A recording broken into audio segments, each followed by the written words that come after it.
What's up mga kabit, Marvin Favis here, and ito na nga no, i-update ko na kayo kung ano nangyari dun sa nilagay natin na automated yung AI bot trading ko doon sa Ultima. And kung matatandaan ninyo, yung Ultima na yon, nakita natin ito sa Crypto Esports League na magaganap no na trading competition dito sa Pilipinas. And kahapon nag-shoot kami ng podcast para mapag-usapan yung mangyayari na yon. So yung mechanics and all dito sa aking studio, sa The MF Studio, yan kung makikita nyo sa likod ko. Kasama natin sila Prof Top, kasama natin sila Eman, kasama natin si FFab, no, na nandito si Michael.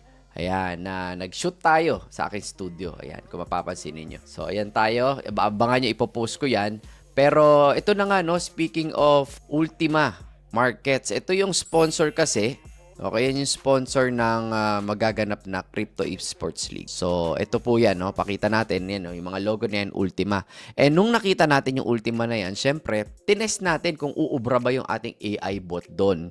So, nagkabit tayo, kung naaalala nyo, days ago pa lang, days pa lang tayo, no? Kung nagsisimula tayo nun, nakita natin na naglagay ako ng $1,000. And sa ngayon, nakikita natin na 1,191 na.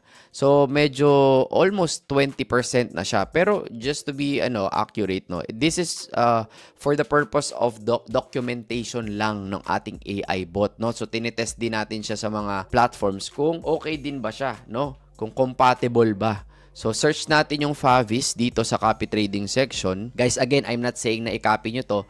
Kaya ako lang to pinost din dito, syempre, para makita ninyo, no, publicly.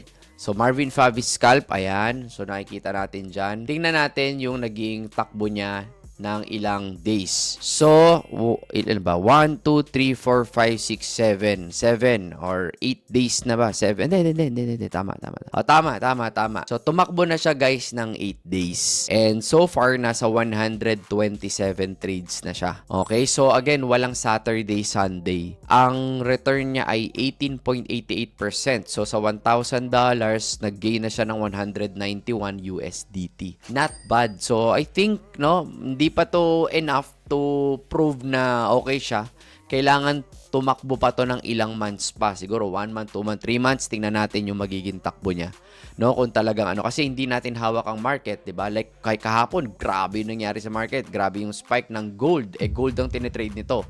So at least naka-survive siya doon, no? Kitang-kita natin sa 1,000 na puhunan, ang ating lot size is 0.01.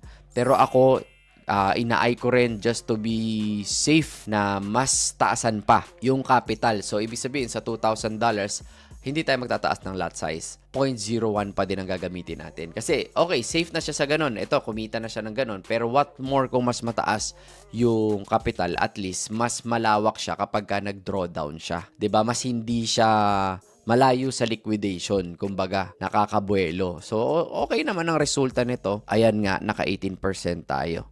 So, ang tinread natin ay gold lang. Ayun, 74% win rate.